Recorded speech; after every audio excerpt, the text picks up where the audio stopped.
अभी तक हमने सनातन की 7 लेयर्स का ओवरव्यू देखा। आज से हम डेप्थ फेस स्टार्ट कर रहे हैं और सबसे पहले श्रुति। जय श्री राम दोस्तों, welcome to Sanatan grand series. आज हम लोग अपने लेसन 8 में श्रुति की डेप्थ को और अच्छे से कवर करेंगे।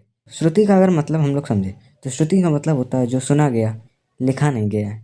इसका मतलब ये नहीं कि आवाज़ कोई आसमान से आई तो किसी ने सुन ली या फिर कोई भगवान ने माइक्रोफोन लेके बोला, ऐसा कुछ नहीं है। आकाशवाणी हुई, नहीं नहीं नहीं नहीं।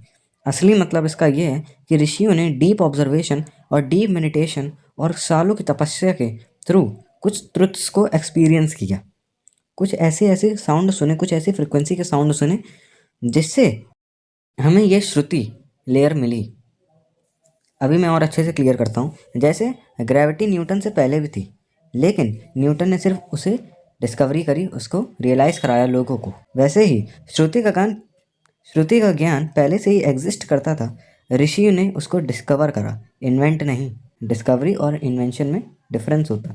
ऋषियों ने श्रुति को डिस्कवर किया, इन्वेंट नहीं।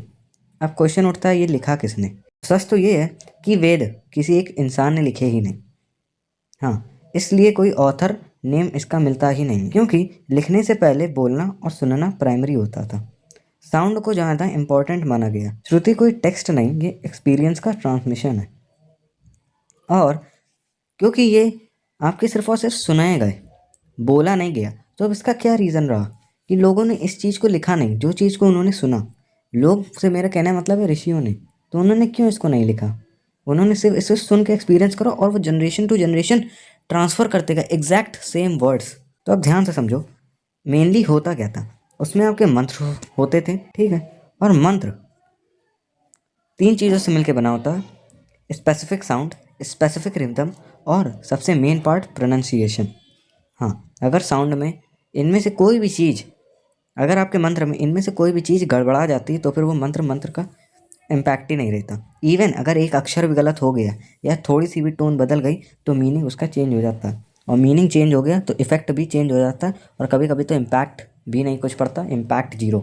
इसलिए गुरु शिष्य सिस्टम के अंदर इसे रखा गया और एग्जैक्ट रिपीटिशन करा। ईयर्स तक इसकी ट्रेनिंग होती थी, 16-17 साल की तपस्या लगती थी ऐसे काम करने में, जिसको सिर्फ सुन के याद रखा गया, लिख के नहीं। मंत्र एक्चुअली क्या है, क्वेश्चन अब ये उठता है। तो अब यहाँ ध्यान से समझना, कन्फ्यूज़न नहीं होगा। मंत्र का मतलब होता है माइंड को एक डायरेक्शन में बढ़ाना। मंत्र भगवान को इम्प्रेस करने के लिए नहीं, कोई विश पूरी करने का कोई शॉर्टकट नहीं। मंत्र का काम होता है स्कैटर्ड माइंड को फोकस्ड माइंड में कन्वर्ट करना और क्लैरिटी लाना। जैसे जिम बॉडी के लिए है, वैसे मंत्र माइंड की स्टेबिलिटी के लिए है। एक फिनोमेना होता है रेजोनेंस नेम का। अगर एक सिस्टम की फ्रिक्वेंसी और बॉडी की नेचुरल फ्रिक्वेंसी मैच कर जाती है तो हम लोग उसे बोलते हैं रेजोनेंस हो गया। रेजोनेंस में आपकी ट्यूनिंग मैच हो जाती है, एम्पलीट्यूड बढ़ जाता है। कार में जो रेडियो लगा होता है, वो रेडियो के पास खुद का कोई साउंड नहीं होता है, जो गाना उसमें बजता है वो ट्यून करता है। मतलब मैं ये कह रहा हूँ कि रेडियो के पास खुद का कोई सॉन्ग नहीं होता। जो वेव्स, जो इलेक्ट्रोमैग्नेटिक वेव्स नेचर में हैं, वो उनसे ही अपनी फ्रिक्वेंसी को मैच कराता है। और जब दोनों फ्रिक्वेंसी, यानी रेडियो की जो आपकी गाड़ी में लगा है, जब उसकी फ्रिक्वेंसी और जो इलेक्ट्रोमैग्नेटिक वेव्स हैं जो कि नेचर में प्रेजेंट है, जब उन दोनों की फ्रिक्वेंसी जब मैच कर जाती तो आपका रेडियो ट्यून हो जाता है और तभी आपका गाने बजने लगते। ये फ्रिक्वेंसी सबसे मोस्ट इंपॉर्टेंट पार्ट होती है साउंड में। अब फ्रिक्वेंसी का हम लोग मतलब समझते हैं। फ्रिक्वेंसी के यहाँ पे मतलब है रिपीटिशन प्लस रिदम। फ्रिक्वेंसी का जो मतलब होता है वो रिपीटिशन तो होता ही है, लेकिन यहाँ पे हम लोग एक और वर्ड जोड़ रहे हैं, रिदम। जब भी तुम सेम साउंड, सेम फोकस और सेम भाव से बार बार कोई चीज़ करते हो ना, तो माइंड एक पैटर्न में आता है, थॉट्स स्लो होते हैं, इमोशनल स्टेबिलिटी बढ़ती है। अब मैं आपको बात करता हूँ वेद की।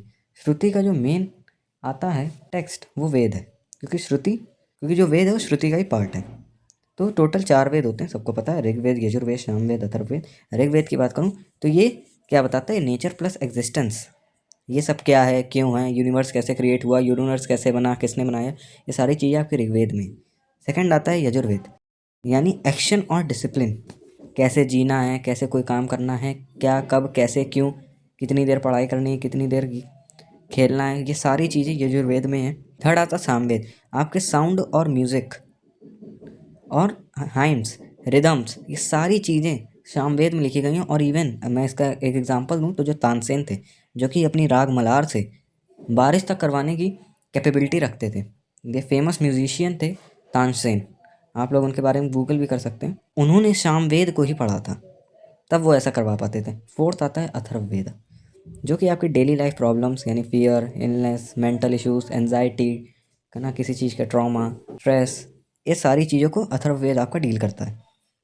श्रुति को मैंने लेयर 1 में क्यों रखा था, उसका भी तो रीज़न जानना जरूरी है, क्योंकि श्रुति से ही स्मृति निकला है और श्रुति से ही दर्शन और योग तंत्र यानी सारी लेयर श्रुति से ही निकली हैं।